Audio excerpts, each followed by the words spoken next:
filhos, sede obedientes a vossos pais no Senhor, porque isto é justo. Diga para quem está do seu lado: isto é justo. É justo ser um filho obediente aos seus pais. É justo para uma criança, para um jovem, para um adolescente, ser um filho obediente ao seu pai. Nós sabemos, amados, que a verdadeira obrigação, aquele que tem a responsabilidade de educar os filhos, não é a escola, não é o grupo de jovens, não é a escola bíblica, não são os avós. Os que são responsáveis pela educação dos filhos são os... Você sabe. Então por que você não está fazendo isso? Os verdadeiros responsáveis pela educação dos filhos são os pais. O que tem acontecido no dia de hoje? Pastor, eu tenho uma vida muito agitada. Hoje em dia, aquele negócio da mulher ficar em casa, cuidando da casa, limpando, varrendo, não existe mais, isso é muito raro. Se tem alguma mulher que é abençoada desse jeito, dá um glória a Deus aí. Ó, algumas mulheres ainda têm essa oportunidade de poder ficar em casa, cuidando da casa, mas você viu que é 10% da igreja aqui. 10% das mulheres apenas que tem esse deleite. Algumas vão dizer: pastor, tu não sabe do que está falando. Cuidar da casa não é fácil, eu sei. Mas, amado, hoje em dia o que acontece? Cada um tem a sua agenda, não é verdade? A mulher tem a agenda dela, o homem tem a agenda dele, né? Eles chegam em casa aquela hora, 8 horas, já tem que estar no serviço, batendo cartão, quando não é 7, né? Tá hora do almoço, filho vai para o colégio, cada um tem a sua agenda, né? Daqui a pouco se encontra todo mundo em casa e se estranha: quem é você? Né? O filho está crescendo, o pai e a mãe não estão nem notando. O que significa isso? A nossa correria diária. E eu acho isso maravilhoso. Porque mente desocupada é a oficina do diabo. Então a gente tem que estar bem ocupadinho aí, para não entrar depressão, não entrar coisa ruim na nossa cabeça. Quem tem bastante ocupação, dá um glória a Deus aí. Dá um glória a Deus, aplauda o Senhor pelo teu trabalho, pela tua faculdade, pela tua escola, pelas tuas atividades. Que bom que você está ocupado. Aleluia. Mas o que acontece com isso? O pai e a mãe estão tão ocupados. O pai e a mãe estão lá trabalhando, pagando conta. Às vezes o pai trabalha em 2, 3 empregos. Tem pais aqui que trabalham em 2, 3 empregos.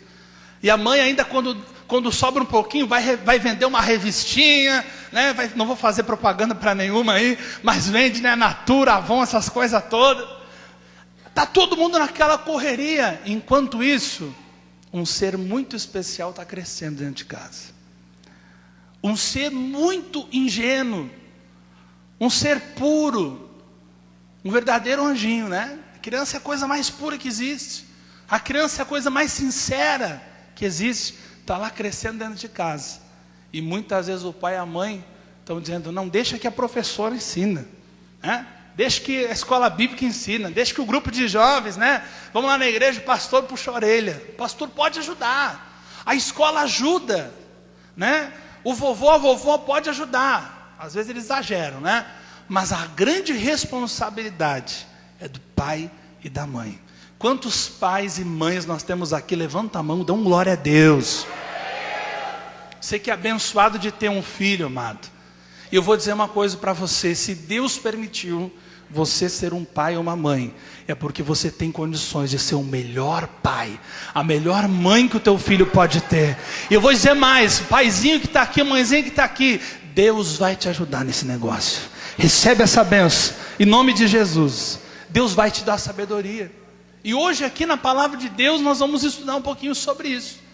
Nós vamos falar com os filhos que estão aqui, mas nós vamos falar também com os papais que estão aqui. O pai e a mãe que tem uma responsabilidade muito grande, não só diante da sociedade, não só diante da lei, mas também diante de Deus. Diga para quem está do teu lado: você tem a responsabilidade espiritual sobre a tua família. Amém? E olha que é um peso muito grande. Por isso que muita mãe, muito pai hoje em dia quer ter um filhinho, 2 só, né? Para não fugir muito do controle. Mas, querido, se nós analisarmos, se nós colocarmos a nossa vida conforme a palavra de Deus, eu te garanto em nome de Jesus, você vai ter sucesso nesse negócio. Quem acredita nisso diz amém. Vamos à palavra de Deus.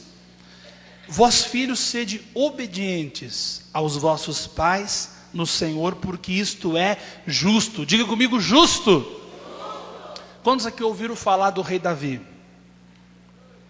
O rei Davi, ele foi ungido ainda muito jovem como rei.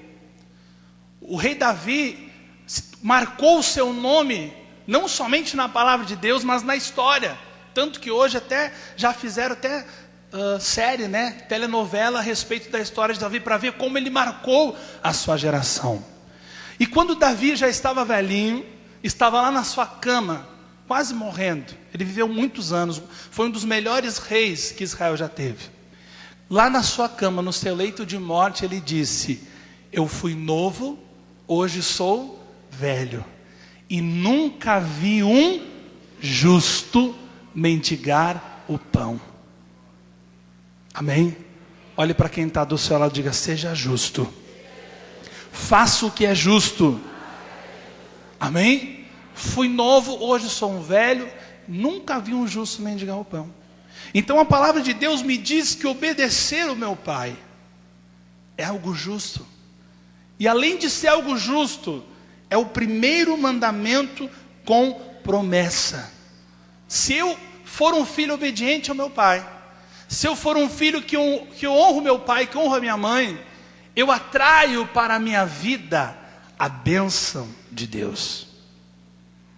Versículo 2: honra a teu pai e a tua mãe, que é o primeiro mandamento com promessa. Então nós filhos, além de obedecermos, nós temos que honrar. Diga comigo: obedecer e honrar são duas coisas distintas, não é verdade? Eu conheço o filho que honra o pai, mas não obedece. E eu conheço o filho que obedece, mas não honra. Obedecer é quando você faz aquilo que o teu pai pede que você faça. É quando o teu pai te dá uma ordem e diz: filho, faça isso, isso. Você vai lá e faz. Pastor, mas hoje eu sou um homem velho, eu já sou um homem casado, hoje eu tenho os meus filhos para cuidar, como é que eu vou obedecer o meu pai e minha mãe? Querido, aqui diz: obedeça o seu pai e a sua mãe no Senhor. O que você vai fazer? Amado, a palavra de Deus diz que nós devemos honrar os anciãos, nós devemos honrar as pessoas mais velhas. Por quê? Porque elas têm uma experiência de vida, elas têm um conhecimento, elas têm uma carga maravilhosa de experiência de vida, de conhecimento, que poderá ser muito útil para a tua vida. Quantos concordam comigo? Diz amém.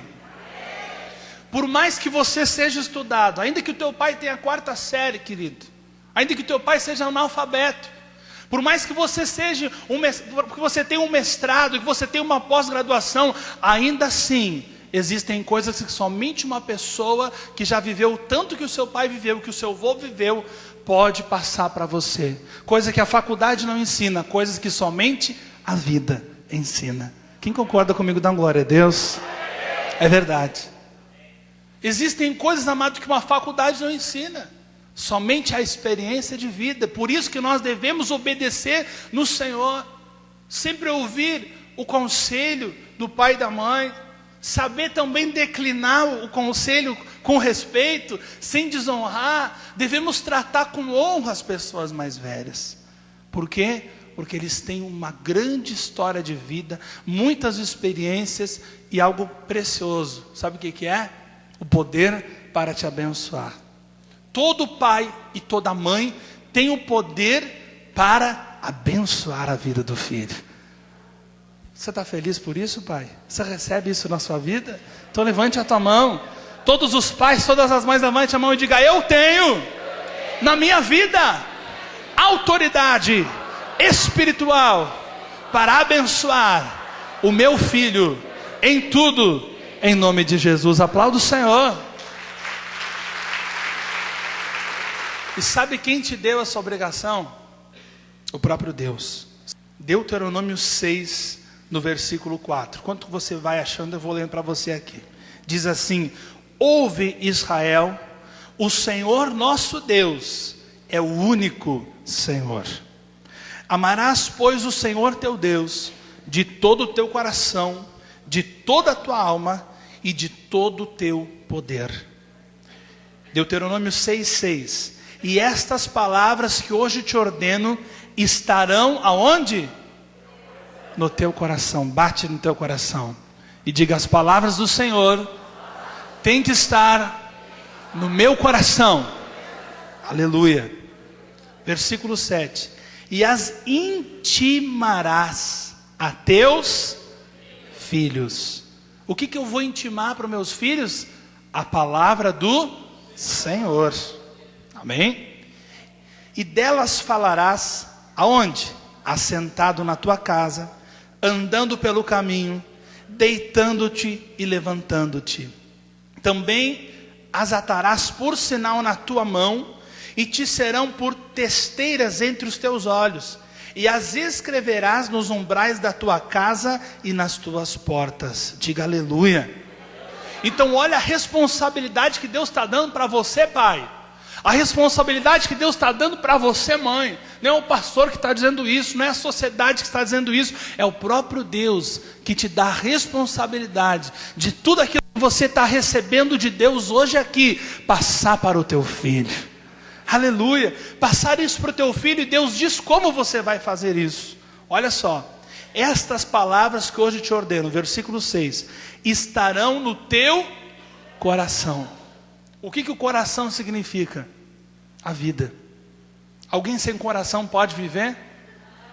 Se alguém perdeu o coração, ele morre. Então estas palavras, ou seja, a palavra de Deus, ela tem que estar impressa dentro de mim, na minha vida. Eu preciso conhecer a palavra de Deus para mim poder passar para o meu filho, para que eu possa ensinar o meu filho. Imagine o teu filho chegando em casa. Olha, eu dei dor de cabeça para meu pai e para minha mãe quando eu era pequeno, porque eu chegava em casa, quando eu comecei para o colégio, comecei a ver uma realidade diferente do que aquela que eu tinha em casa. Eu era acostumado a viver num lar cristão, onde tinha amor, onde tinha respeito, onde tinha varinha. E fui lá conviver numa realidade diferente. Então quando eu chegava em casa, para você ter uma ideia, eu chamava a mãe, né? E dizia: mãe, por que tanta criança passa fome? Por que Jesus não dá comida para essas crianças? E chorava. E a mãe dizia: Senhor, me dá as palavras para mim ajudar meu filho. E amados, isso serviu como um incentivo para ela buscar a palavra de Deus, para conhecer a palavra de Deus. Quantos conhecem a minha mãe aqui? Tá vendo? É uma bênção.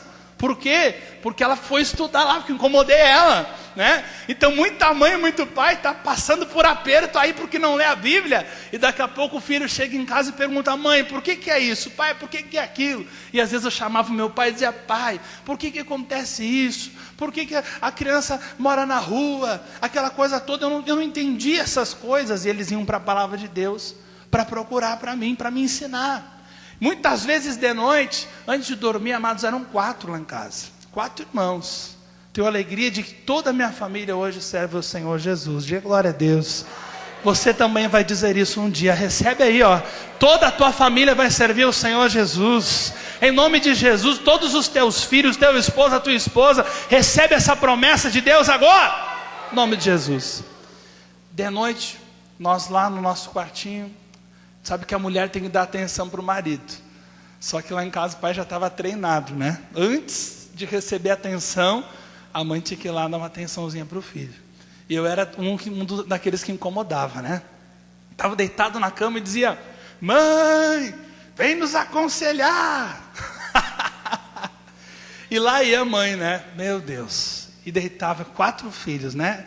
Um deitava aqui, outro aqui, e outro numa mão, outro na outra mão, e ela lá com todos, né? Então você, mãe que está aqui hoje, não amaldiçoa o teu filho, não amaldiçoa a maternidade, abençoa. Você é agraciada, você é uma bem-aventurada, bendito é o fruto do teu ventre, você é uma mulher abençoada, você é uma mulher rica. Agradeça a Deus pela oportunidade de ser mãe, e Deus vai te ajudar, minha irmã.